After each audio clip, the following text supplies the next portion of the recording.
wabarakatuh. Selamat sore teman-teman semua. Ya mungkin biar nggak sorean, kita mulai aja ya. Mungkin nanti kayak yang ini nyusul ada rekamannya kan ya. Oke, kita ke soal terakhir. Faktor resiko batu saluran kemih ya, mana yang meningkatkan isinya? Hiperkalsiuria iya, hiperoksalat iya, kan batu kalsium oksalat paling sering. Hipersitrat salah, sitrat ini inhibitor.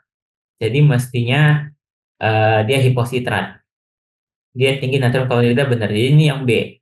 Hipernatriemi itu juga salah satu faktor resiko untuk batu jenis apapun gitu ya. Oke. Nah, ini kita lihat dari IAUI lain tata sana umum medikal si batu saluran kemih ya, minumnya banyak, natrium dibatasi dan protein secukupnya. Yang lainnya ya hiperkalsiuria itu faktor resiko, hipositrauria faktor resiko, hiperurikosuria dan hiperoksaluria. Ini ya, nanti bisa dibaca mana yang untuk mengurangi satu sama lain. Tapi kita membahasakan urin nggak pakai ini lagi, nggak pakai Big Nut lagi, pakai KSR itu juga udah bisa. Soal nomor 2, pasien wanita 25 tahun, hamil anak pertama, hipertensi, tanda vital 154/96 ya. Ini dibikin pas 20 minggu. Jadi diagnosisnya ini apa? Ada protein positif. Jadi antara preeklamsi atau hipertensi superimpos preeklamsi ini yang A ya. Nah, jadi ini perbedaan dari ini ya, yang lebih dari 20 minggu itu baru dianggap yang hipertensi gestasional. Kalau di bawah itu hipertensi kronik. Hipertensi kronik kalau ada proteinurianya itu kita anggap sebagai hipertensi superimpos preeklamsi. Nah, preeklamsi yang berat itu kalau sudah ada hipertensi grade 2 ya, atau ada gangguan fungsi liver, trombositopenia atau HELP lah ya. HELP dan eklamsi itu kejang gitu ya. Nah, ini jadi yang hipertensi yang gestasional itu di atas 20 minggu rata-rata gitu ya. Oke. Nah, ini untuk kita kerja sama dengan Obgyn ya. Jadi kalau hipertensi yang ini ya, yang preeklamsi kita pernah lihat mild atau severe. Kalau mild masih bisa dengan terapi konservatif. Kalau severe, udah panggil Obgyn aja. Prinsipnya kalau preeklamsi itu terapi definitifnya adalah dilahirin bayinya. Tapi kan tadi melihat bayinya gimana. Nah, kalau bayinya memang masih tidak viable, bahkan dianjurkan untuk keluarin aja. Nih, yang susah adalah bayinya kalau nanggung. Udah nggak begitu kecil, tapi belum siap. Nah, usia 24-32 ini kan masih fase pembentukan paru ya. Parunya masih tahap ini, embrionya itu paling pseudo-glandular. Di 28 itu baru mau jadi paru beneran. Ya. Nah, di sini kita lihat adakah masalah berat di ibunya. Kalau ada ya kita induksi. Jadi kan biasanya mindset Obgyn itu save janinnya atau save ibunya. Tapi kalau ibu yang nggak save bisa dulu yang lewat. Nah, jadi kalau tidak ada kegawatan di sini kita manajemen konservatif atau expectant. Tapi kalau misalkan ada kegawatan ya apa boleh buat, keluarin. Nah, kalau sudah di atas 32 minggu itu relatif agak aman untuk bayinya. Udah lewat tahap pematangan, tahap embryogenik paru yang kritis dan kita bisa pematangan paru lalu induksi ini ya kan kalau masih preterm di bawah 36 tetap pematangan paru gitu ya. Oke. Soal nomor 3, pasien wanita pria 25 tahun, MCU, PF nggak ada kelainan abnormal, urinalisis darah positif 3, positif 2, glukosa nitrat negatif, sedimen eritrosit tanpa extended eritrosit, biopsi ginjal, mikroskopik hipersensitif dan mendapatkan deposit IgA ya. Ini IgAN ya, IgA nefritis ya, IgA nefropati. Jadi yang paling sesuai untuk kasus ini adalah dia bisa menjadi CKD gitu ya. Ya, IgA IgA nefropati ini salah satu nefritik yang sering ya, dan sampai saat ini masih konservatif aja gitu ya, termasuk RAS blocker gitu ya, dan diagnosis pastinya ketemu deposit IgA pada jaringan glomerulus. Nah, ini IgA ternyata juga bisa jadi RPGN sebagian kecil ya, makanya ini nggak agak bakal meragukan. Kenapa jawabannya yang B? Ini ya lebih sering yang B dibanding yang A, tapi bisa juga RPGN. Jadi ini kita revisi ya. Dan terapinya gimana? Penanganan dari proteinurianya diberikan RAS blocker, gitu ya. Lalu kalau misalkan udah resiko sedang tinggi, proteinuremia banyak banget, ya kita kasih steroid. Ya, kalau sudah ada AKI yang perlu HD, ya HD. Oke, soal nomor 4, pasien pria 60 tahun, cek ADHD, datang ke IGD 1 hari, HD baru 6 bulan, putus HD 1 minggu hari traveling, diare 2 hari, 7 kali per hari, ada komorbid DM, RR-nya 30 dan dalam, saat ini dan rasa kanul 6 liter 199, roki basah kasar minimal bilateral. AGD-nya ini, jadi penyebab kelainan asam basahnya adalah, nah, ini sengaja dibikin campur penyakitnya. Kalau kita lihat primernya di sini adalah asidosis, ini alkalosis, asidosis metabolik ya. Kita anggap selisihnya itu dari 24, berarti 16 ya, delta HCO3-nya ini dari 40, selisihnya 12 ya. Nah, kalau di sini kita lihat kalau asas metabolik itu biasanya antara delta HCO3 ke delta PCO2 itu 0,7 ya. Ini anggaplah oke sama. Lagi pula nggak ada pilihan ini ya, campuran kelainan asidosis respiratorik nggak ada ya, atau alkalosis respiratorik. Jadi ini konteksnya lihat asas metaboliknya aja. Lalu kita lihat kalau asas metabolik ininya apa? Eh, eh, anion gap ya. Jadi natrium dikurang ini Cl dikurang HCO3. Jadi gapnya normal 10. Jadi penyebabnya apa? Yang bikin terutama diarenya. Sebenarnya kalau mau tebak-tebakan berhadiah, ini asidosis metabolik anion gap naik. Ini kalau sudah stadium akhir anion gap naik. Kalau cek dari awal-awal anion gapnya normal. Laktat anion gap naik, keracunan anion gap naik. Jadi ya semuanya yang lain selain diare, asidosis metabolik, high anion gap, diare aja yang normal anion gap. Ya, kebetulan ini normal anion gap. Ya, oke. Oh ya, ini dia hitungannya ya. Oke. Ya, nah, ya ini juga yang memberikan RTA ya. Jadi kalau yang anion gap normal, kita lihat selanjutnya sebenarnya anion gap urin.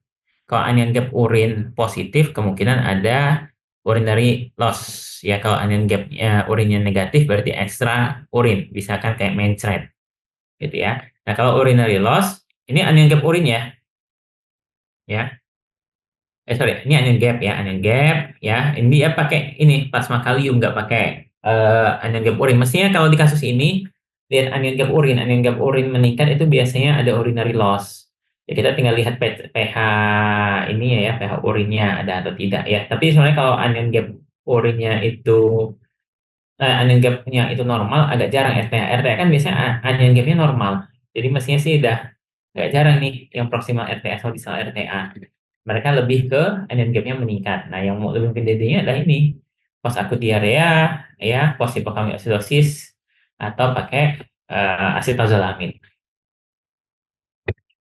Ya, soal terakhir, pasien wanita 50 tahun, ke poli-PD, CKD belum HD sudah 4 tahun, hipertensi 10 tahun nggak terkontrol, pipis masih banyak, pucat emas di sangkal, aktivitas masih bisa, PF dalam batas normal, lab terakhir HB 10, leukosit 9.000, trombosit 30.000, kalsium 7,0, fosfatnya 4,9, kalium normal. Jadi diberikan apa? Pada kasus ini kan kemungkinan mau terapi ini ya, fosfat binder ya, fosfat masih tinggi, kalsium masih rendah, ya kita masih bisa naikin dosis kalsiumnya. Jadi jangan diberikan sekalset. Sekalset itu untuk obat hiper PTH tersier ya, menghambat PTH-nya. Jadi pada kasus ini ada hiper PTH tersier nggak? Enggak, karena kalsiumnya masih rendah.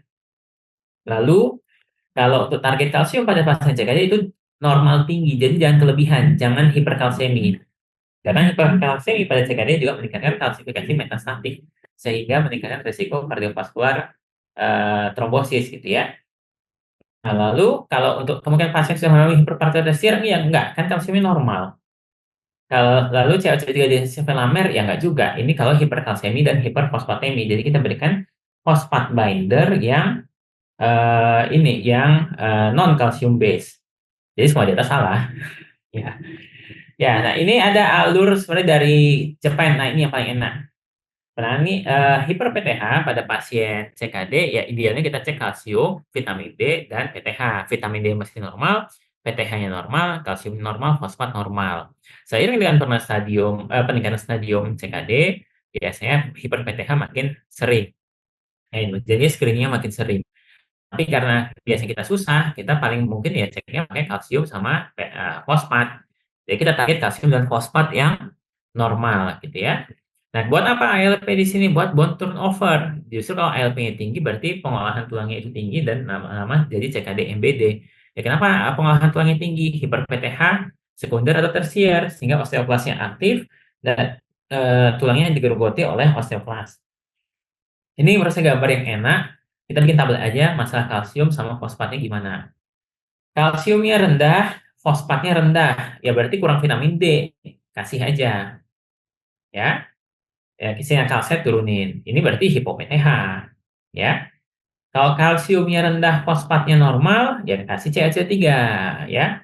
Kalau kalsium rendah, fosfat tinggi, ya ini yang paling sering. Kita kasih fosfat binder kalsium. Ya.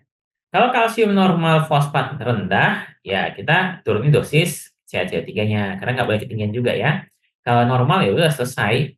Kalau misalkan kalsium normal, fosfatnya tinggi, kita berikan kalsium free fosfat binder bisa. Kalsium base fosfat binder itu juga bisa. Tapi kalau kalsium tinggi, fosfat tinggi, ya kita jangan kasih CaCO3, kita kasih kalsium free fosfat binder kayak sevelamer sama magnesium itu juga bisa. ALOH, MgOH itu bisa. Itu yang udah jarang banget. Yang paling sering sekarang sevelamer ya. Nah, ini perbedaan target dari ketiga adalah kalsium normal range. Sekarang ketinggian bisa bikin hiperkalsiemi dan klasifikasi metastatik. Ya, nah ini dari ketiga juga kalau untuk target PTH sampai saat ini masih belum jelas. Biasanya kita target kalsiumnya gitu ya dan lihat fosfatnya juga. Jangan sampai hiperfosfat, jangan sampai hipokalsiemi serta kekurangan vitamin D gitu ya.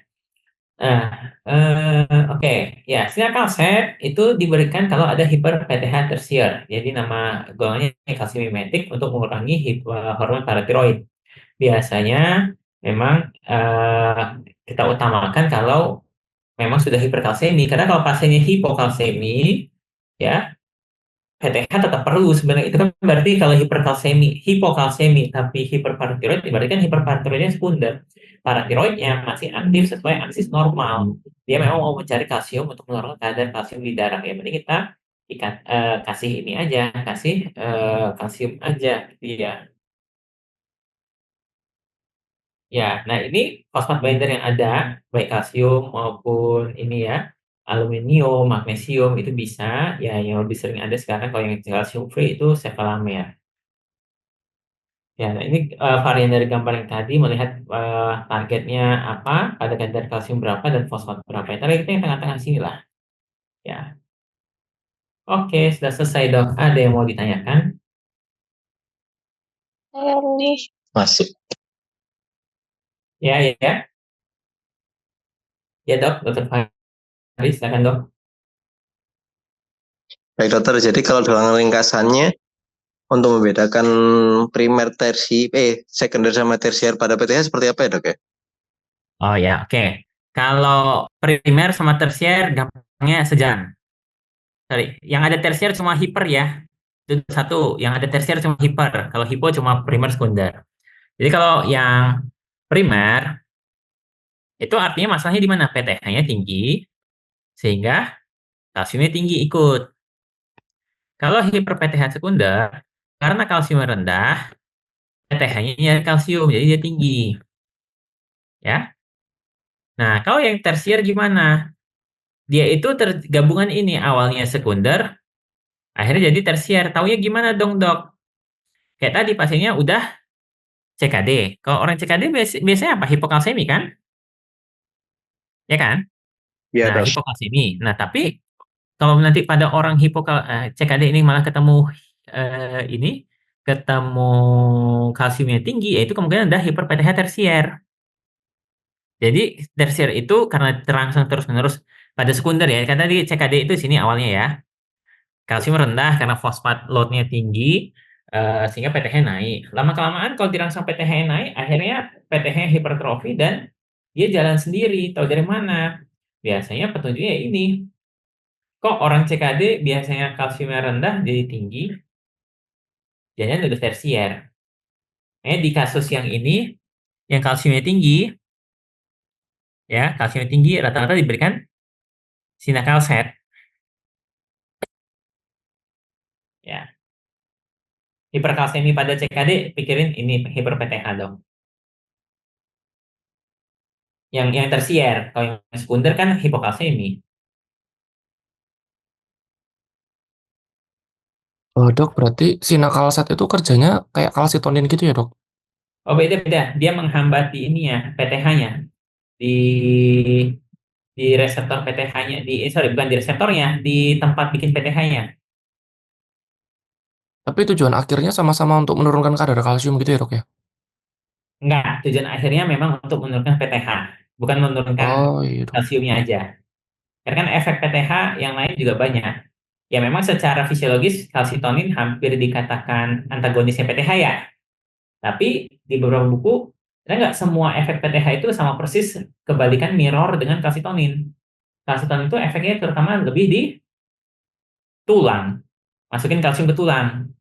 Di ususnya sama di ginjalnya nggak mirror. Makanya kan sampai saat ini ya kalau untuk keseimbangan kalsium secara klinis, kita cek kalsitonin nggak? Ada cek kadar kalsitonin nggak? Nggak, karena kalau sampai saat ini ya yang bermakna secara klinis, kalau orang hiperkalsemi dan aksisnya normal, sorry, dibalik dulu ya, orang hipokalsemi dan aksisnya normal, PTH-nya ngapain? Bakal naik kan? Untuk kompensasi nyari kalsium, baik dari ginjal, tulang, atau usus. Kalau dia dibalik, orangnya sekarang hiperkalsemi, kalsitonin naik atau ngapain? Ya, ternyata bukan kalsitonin naik, PTH yang turun. Itu yang saat ini teori secara klinis. Jadi kalsitonin masih di buku-buku faal memang ya dikatakan ya lawannya PTH, tapi ternyata nggak semua jalur. Dia itu lebih ke jalur yang narik kalsium dari tulang. Jadi dia ngelawan itu, masukin kalsium ke tulang. Kalau untuk ke yang lainnya nggak begitu. Ya, dan demikian pada alur yang ini CKD MBD yang kita cek ya PTH aja, nggak ada cek-cek kalsitonin kan? Ya kira-kira gitu dok.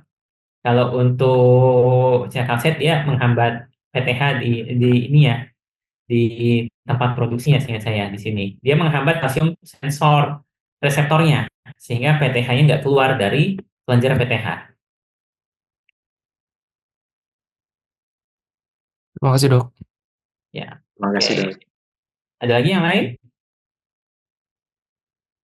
Ya, oke. Kalau nggak ada lagi, mungkin ya sesi terakhir sampai sini.